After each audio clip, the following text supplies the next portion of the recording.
খালেদুজ্জামান নামের এক জামায়াত প্রার্থীর ভোটের পার্থক্য ৪,৫০০-এর কম। কাজেই জামায়াতে ইসলামী প্রকৃত পক্ষে আসনে আসনে বাংলাদেশ জুড়ে বিএনপির ঘাড়ে নিঃশ্বাস ফেলেছে এবং জামায়াতে ইসলামী জানে যে এই ঘাড়ে নিঃশ্বাস ফেলা তাদের পক্ষে খুব শিগগিরই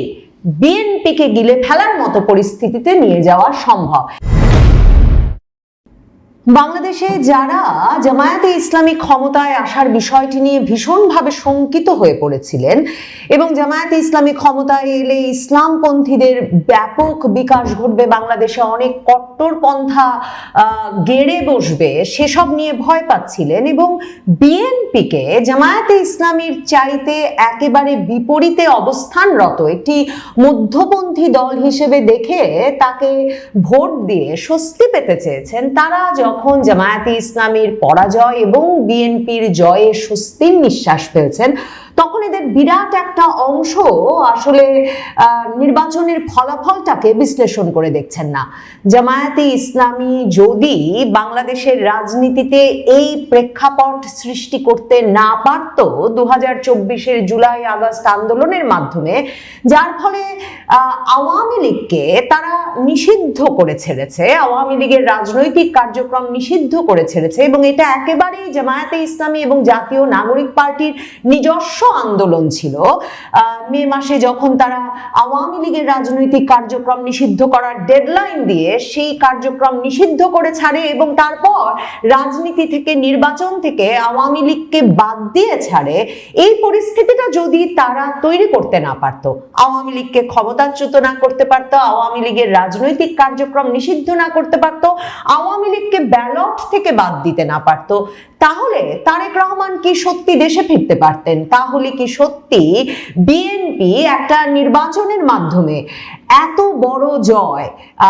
লাভ করতে পারত? কাজেই জামায়াতে ইসলামী ছাড়া বিএনপির অস্তিত্বকে কল্পনা করা যেমন বাংলাদেশের গত 2-2.5 দশকের রাজনীতি বিশ্লেষণ করলেও একরকমের অসম্ভব,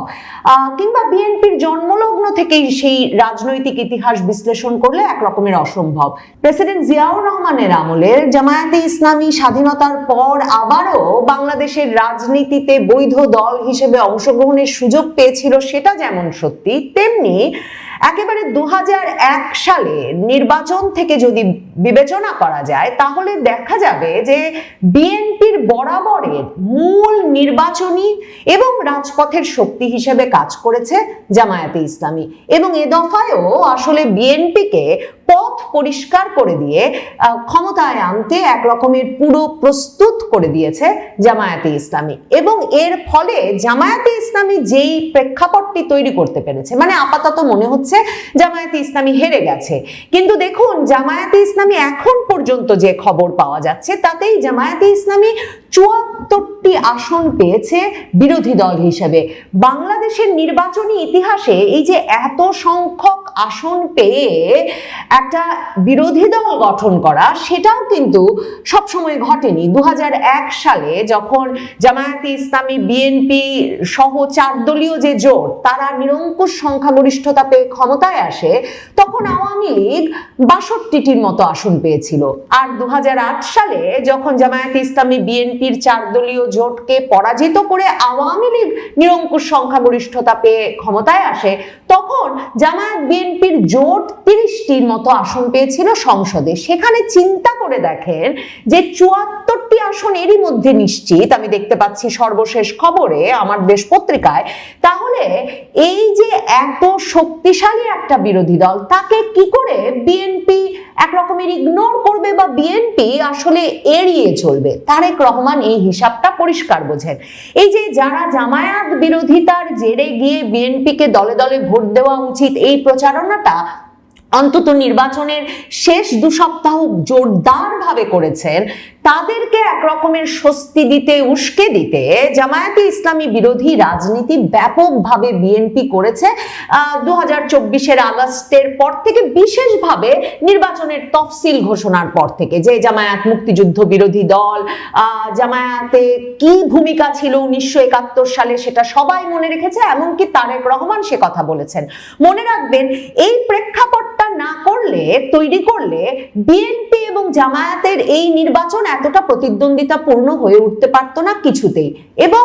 জামায়াতে ইসলামীর সঙ্গে বিএনপির যে কত তফাৎ সেটা বোঝাতে তারেক রহমান সর্বশেষ যে স্বস্তিটা দিয়েছেন সেটা হচ্ছে নির্বাচনের কদিন মাত্র আগে রয়টার্সকে সাক্ষাৎকার দিয়ে বলেছেন, ওই যে জামায়াত যে বলছে সকল দলকে নিয়ে জাতীয় সরকার গঠন, সেটা বিএনপি করতে চায় না, তারা নিরঙ্কুশ সংখ্যাগরিষ্ঠতা পাবে, সে ব্যাপারে তারেক রহমান বিশ্বাসী। কিন্তু খুবই তাৎপর্যপূর্ণ যে ঘটনা ঘটেছে, আপনারা লক্ষ্য করেছেন কিনা জানি না, ভোটের দিন ভোট কেন্দ্রগুলো পরিদর্শন শেষে যখন তারেক রহমান সাংবাদিকদের সঙ্গে কথা বলেছেন, তখন কিন্তু তিনি পরিষ্কারভাবে বলেছেন তারা সরকার গঠন করলে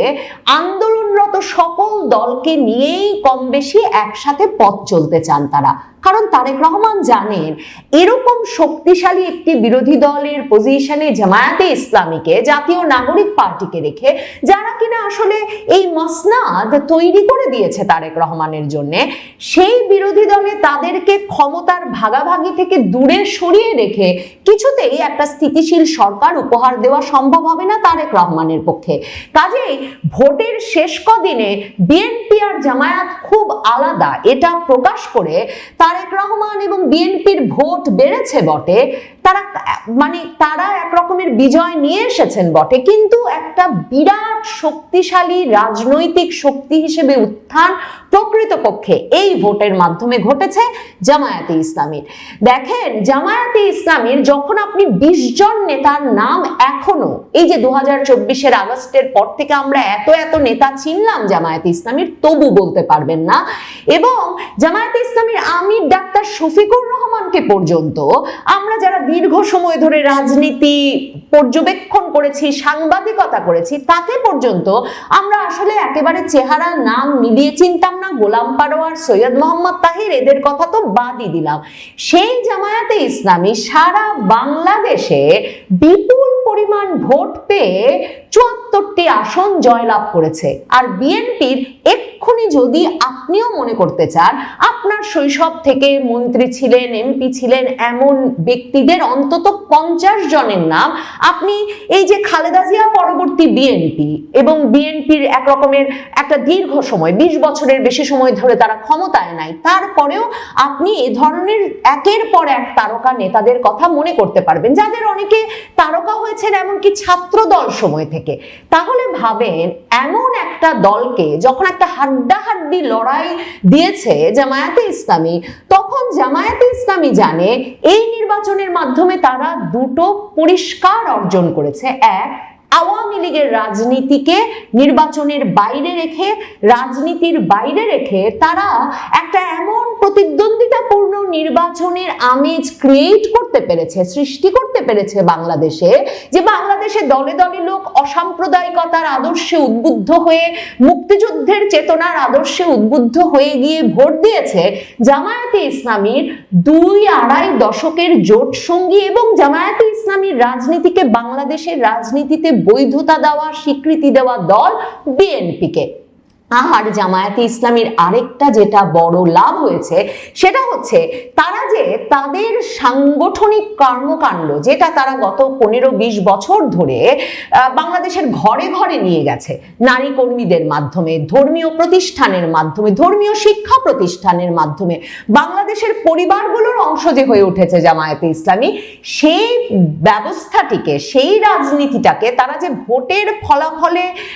একরকমের বদলে নিয়ে ট্রান্সলেট করে তারা ব্যালট বাক্সে ভরে সংসদে যাওয়ার বিপুল পরিমাণ আসন নিয়ে ব্যবস্থা করতে পেরেছে, এটাতে পরিষ্কার হয়েছে জামায়াতে ইসলামী বাংলাদেশের রাজনীতিতে একটা শক্তিশালী ফোর্স হিসেবে, শক্তি হিসেবে থাকতে এসেছে। এবং এই যে জামায়াতে ইসলামীর রাজনীতিকে এদের ভোট নাই এই রবি তো শুনেছেন 2024 আগস্টের পর থেকেও এত বড় একটা আন্দোলনে নেতৃত্ব দেওয়ার পরেও পাঁচটি পাবলিক বিশ্ববিদ্যালয়ে একের পর এক মানে ল্যান্ডস্লাইড, ভূমিধস বিজয় জামায়াতে ইসলামীর ছাত্র সংগঠন পাবার পরেও বাংলাদেশের রাজনৈতিক বিশ্লেষকরা যে বলে এসেছেন এদের ভোট নাই, এখনো যদি তারা চোখ বন্ধ করে থাকেন জামায়াতে ইসলামী জানে তাদের অসুবিধা নাই, 1 বছর পরে তারা নির্বাচন আদায় করে নিক। যদি বিএনপি তাদের থেকে দূরে সরে যায়, তাদের কথা না শোনে, তাদের সঙ্গে মৈত্রী বজায় রাখতে না পারে, কিংবা 5 বছর পর যদি বাংলাদেশে পুরো মেয়াদ শেষ করেও বিএনপি জামায়াত আবারও নির্বাচনী লড়াইয়ের মুখোমুখি হয়, জামায়াত জানে এরপর তারা সরকার গঠনের দিকে দৃষ্টি দিতে পারবে। দেখেন জামায়াতে ইসলামীর ভোট নাই এই রব যখন বাংলাদেশ জুড়ে রাজনৈতিক পর্যবেক্ষকরা থেকে শুরু করে বিএনপির শীর্ষ নেতৃবৃন্দ ক্রমাগত তুলে গেছেন, তখন শুধু যে ঢাকা 8-এ মির্জা আব্বাসের মতো বিএনপির তারকা বর্ষিয়ান নেতা নাসির উদ্দিন পাটোয়ারির কাছে 5000-এর ভোটে জয়লাভ করেছেন তাই নয়, তারেক রহমান ঢাকা 17 আসনে বাংলাদেশের সবচেয়ে অভিজাত এলাকায় শেষ পর্যন্ত যে জিতে বেরিয়ে এসেছেন দাঁড়িপাল্লার সঙ্গে, তার সঙ্গে দাঁড়িপাল্লার একেবারে অপরিচিত ডাক্তার খালেদুজ্জামান নামের এক জামায়াত প্রার্থীর ভোটের পার্থক্য 4500-এর কম। কাজেই জামায়াতে ইসলামী প্রকৃত পক্ষে আসনে আসনে বাংলাদেশ জুড়ে বিএনপির ঘাড়ে নিঃশ্বাস ফেলেছে এবং জামায়াতে ইসলামী জানে যে এই ঘাড়ে নিঃশ্বাস ফেলা তাদের পক্ষে খুব শিগগিরই বিএনপিকে গিলে ফেলার মতো পরিস্থিতিতে নিয়ে যাওয়া সম্ভব। দেখেন যদি এলাকা ওয়ারিও বিশ্লেষণ করেন তখন দেখবেন যে জামায়াতে ইসলামীকে গত 1.5-2 দশক ধরে যেসব এলাকায় অত্যন্ত শক্তিশালী বলে মনে হয়েছে, যেসব এলাকায় তারা 2013-14 সালে যুদ্ধাপরাধীর বিচারের সময় ব্যাপক আন্দোলন গড়ে তুলেছিল, এক রকমের বিচ্ছিন্ন করে ফেলেছিল ওই অঞ্চলগুলোকে, সেই অঞ্চলগুলোতে জামায়াতে ইসলামী প্রকৃতপক্ষে ভোটে পরিবর্তন করতে পেরেছে তাদের প্রতি সমর্থনকে। ঢাকা, চট্টগ্রাম, সিলেট, ময়মনসিংহ, কুমিল্লা অঞ্চলের সিংহভাগ আসনে যখন বিএনপি জয়লাভ করেছে তখন দেখা যাচ্ছে খুলনা, রাজশাহী, রংপুর, উত্তরাঞ্চল জুড়েই ভালো করেছে জামায়াতে ইসলামী নেতৃত্বাধীন জোটের প্রার্থীরা। এই হিসাবগুলো করলেও মানে মানচিত্র ধরে কোন এলাকাগুলো জামায়াতে ইসলামী আসলে তাদের ঘাঁটিতে পরিণত করছে সেটা যদি চিহ্নিত করেন তখন অবাক হয়ে ভাববেন যে বিএনপি আর আওয়ামী লীগের রাজনীতির মধ্যে জামায়াতে ইসলামী এমন সুস্পষ্ট ঘাঁটি, ভোটের ঘাঁটি তাদের জন্য কখন তৈরি করতে পারলো। মামুনুল হক ঢাকা 15-তে হেরেছেন, সেটাকে বিরাট বিজয় হিসেবে বিএনপির বিরাট বিজয় এবং বাংলাদেশের একটা মানে যারা ইসলাম পন্থার রাজনীতির মধ্যে বাংলাদেশকে নিয়ে যেতে চান না তাদের একটা বিরাট বিজয় হিসেবে দেখছেন অনেক ভোটার, অনেক বিশ্লেষক। কিন্তু মনে রাখতে হবে মামুনুল হক প্রথম আলোতে একাধিক সাক্ষাৎকার দিয়ে, যেই সাক্ষাৎকারের একটি গুরুত্বপূর্ণ বাংলাদেশের রাজনীতি বুঝতে, যেখানে তিনি বলেছেন বিএনপিকে সবসময় ইসলামপন্থীদের আনুকল্য নিয়ে চলতে হবে, সেই সাক্ষাৎকারে মামুনুল হক স্পষ্ট জানিয়েছিলেন যে বিএনপি মোহাম্মদপুর, লালবাগ কিংবা বাগেরহাট যে কোনো আসনে তাকে সমর্থন দিতে প্রস্তুত এবং ভীষণভাবে আগ্রহী, কিন্তু তিনি বরং ইসলামপন্থী রাজনীতিকে শক্তিশালী করতে জামায়াতে ইসলামীর সঙ্গে যেতে চান। এই মামুনুল হক কি বিএনপির রাজনীতিকে প্রভাবিত করতে পারবেন না? মানে বিএনপির রাজনীতি কি মামুনুল হকের রাজনীতি থেকে সত্যি এত আলাদা? মামুনুল হককে পুত্রবৎ স্নেহ করতেন খালেদা জিয়া এবং 5ই আগস্ট শেখ হাসিনা সরকারের পতনের পর 6ই আগস্ট খালেদা জিয়া প্রথম যে রাজনৈতিক নেতার সঙ্গে হাসপাতালে দেখা করেন তিনি ছিলেন মামুনুল হক। এবং এই মামুনুল হক খালেদা জিয়ার মৃত্যুর পর তার খাটিয়ায় গিয়ে কাঁধ দিয়েছিলেন, কারণ বিএনপির সঙ্গে খালেদা জিয়ার সঙ্গে তার পিতা আল্লামা শাইখুল হাদিস আজিজুল হকের যে দীর্ঘ সম্পর্ক, মানে 4 দলীয় জোটে তো ইসলামী ঐক্য জোটের নেতা আল্লামা শাইখুল আজিজুল হক এই মামুনুল হকের পিতাও ছিলেন। কাজেই এই ঐক্যগুলোর কথা মনে করলে বা বিএনপি এবং জামায়াতের রাজনীতি, বিএনপির সঙ্গে ইসলামপন্থীদের রাজনীতির ঘনিষ্ঠতার কথা মনে করলে, এই দুই অংশ একে অপরকে শক্তি না যোগালে তাদের পক্ষে বাংলাদেশের রাজনীতিতে প্রভাবশালী হয়ে ওঠা থাকা কতটুকু সম্ভব সেসব মনে রাখলে বুঝতে অসুবিধা হয় না কেন তারেক রহমান এখন বলছেন আন্দোলনের সব দলকে নিয়েই সরকার গঠন করবেন তিনি। আর মির্জা ফখরুল ইসলাম আলমগীর এরই মধ্যে বলে দিয়েছেন জুলাই সনদে তারা যা যা সই করেছেন সবকিছুকে অগ্রাধিকার ভিত্তিতে তারা বাস্তবায়ন করবেন, কারণ না হলে তারা জানেন সংসদ